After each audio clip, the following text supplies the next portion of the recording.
Welcome. Especially, this is not the way we expected to teach geometry, but I really think it would work well if I did the YouTube videos and you tuned into them.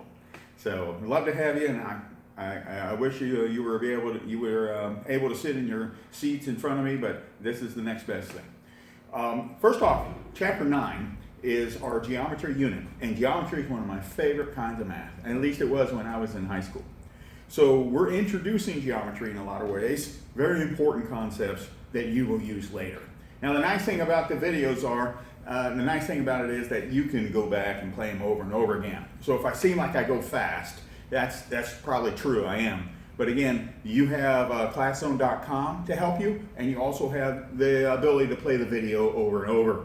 And your book. So I'd like to have your book open to the Prerequisite Skills for Chapter 9. Prerequisite Skills is on page 454, and this is today's assignment, to do Prerequisite Skills on page 454. We're going to talk about it just a little bit so you can jump in there and get it done accurately.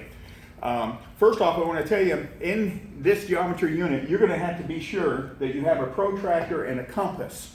All right, so the protractor looks something like this, except yours is not nearly as big, but it looks like half a circle, and it's got degree markings on it. So make sure you have your protractor available for Chapter 9. Each day, I'm not telling you exactly when you'll need it, but I'll ask you to have it on some of the lessons. So have the protractor available. Also a compass. Here is my huge board compass, and the compass, of course, is much smaller, but it's used to draw circles and arcs, and you can make sure you have one of these available also each day in Chapter 9. Now, we're going to first talk about some of the review words that we've been using, and these are review in the sense that you already know what they mean, or we hope. All right, first off, perimeter. Remember, perimeter is the distance around an object. So the perimeter of the chalkboard would be this aluminum part that you see there. If I wanted to put border up around the chalkboard, I would need to know the perimeter, or the distance around the chalkboard, to be able to get the right amount of border. All right, we also talked about ordered pair. Ordered pair means when you have a coordinate grid, the ordered pair, in this instance, it's 4, 3. The ordered pair tells you the coordinates for that particular point on the coordinate grid. All right, so I would say the first of the ordered pair, the 4 here, tells me how far, since it's positive, it tells me how far to go to the right. The second number in the ordered pair tells me how far to go up, because it's a positive number. So 4, 3 would be 4 over, 3 up, and you plot the point and label it. All right, so we've learned about these things. I want to remind you about perimeter in the sense of finding the formulas for perimeter. For a rectangle, the perimeter equals 2 times the length plus 2 times the width. Will you say that with me? Ready? Perimeter equals 2 times the length plus 2 times the width. Again, ready? Perimeter equals 2 times the length plus 2 times the width. When it comes to a square, since all the sides are the same length, we don't need that formula. We have another easier formula. When you find the perimeter of a square, it's just 4 times the length of one side, 4 times s. Let's say the formula for the perimeter of a square. Begin. Perimeter equals 4 times s. That's not a 5, that's an s. Say it again, ready? Perimeter equals 4 times s. So whatever the length of one side times 4. Well, that's just a little review of some things that we've learned already. I want to work a couple problems with you that you're going to have in the practice to do page 454, Prerequisite Skills. All right, first off, let's find the perimeter of a rectangle that has a length of 6 inches and a width of 5 inches. So first thing we learn to do is to write the formula before we actually plug in any numbers. So the formula for the perimeter of a rectangle equals 2 times the length plus 2 times the width. Now I don't technically need those parentheses there, but I just wanted to separate and make sure you know that's not a 21 there. All right, now you write the formula again with the numbers plugged in. Here the length is 6 inches, the width is 5 inches, equals under equals. So 2 times 6 is 12, 2 times 5 is 10, 12 plus 10 is 22, and I would say inches circled. All right, that's how you find and the formula for a perimeter. I'm also going to work number 6 with you. Number 6 has to do with measuring segments.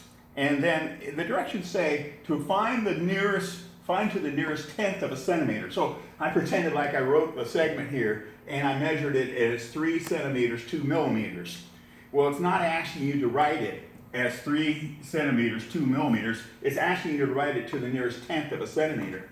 So I would say that's 3 whole centimeters, and we learned that every millimeter is a tenth of a centimeter. There are 10 millimeters in a centimeter. Centimeter about the width of my finger, millimeter about the width of a pencil tip. So 10 millimeters in 1 centimeter, every millimeter is a tenth of a centimeter. So if I have 2 millimeters, that would be how many tenths of a centimeter? Well, sounds like it would be 2 tenths. So the answer would be, if you're writing this just in centimeters, not saying millimeters, 3.2 centimeters. 3.2 centimeters. So you write it as a decimal. I also wanted to help you out with another one you're facing here in your work today. Number 10 talks about solve solve these equations. So you copy the equation first. Number 10 is 140 plus x equals 180.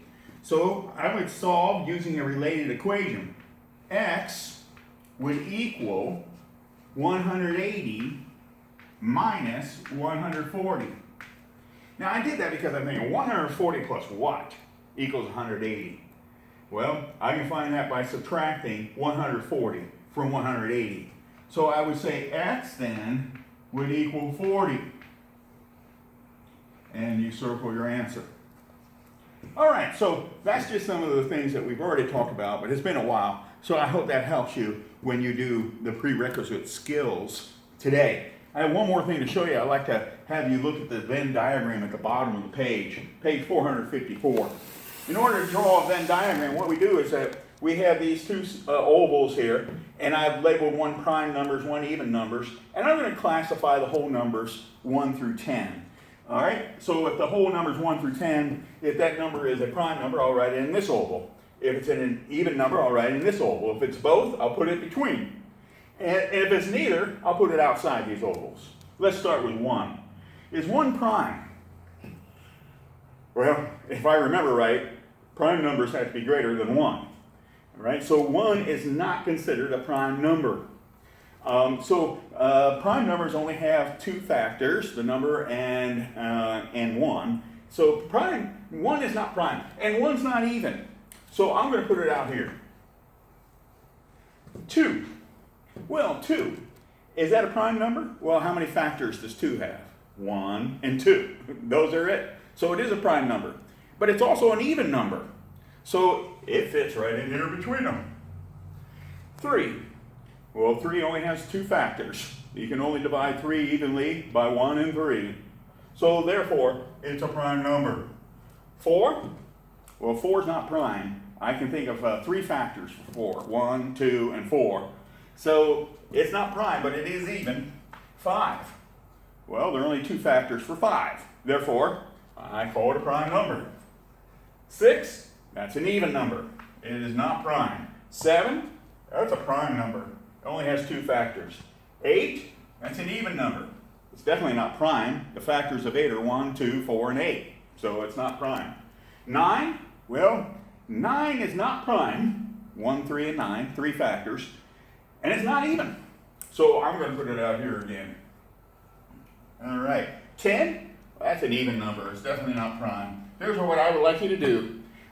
If you would go through, after you do this, copy this at the bottom of the prerequisite skills page. Copy this, do 1 through 10, and then go ahead for me and fill in 11 through 20. As far as whether the prime, even, both, or neither. Well, that kind of takes care of what we've been preparing you for in this Chapter 9, Geometry, coming out. One of my favorite kinds of math, and I know you'll like it. Make sure you message me soon. Bye-bye.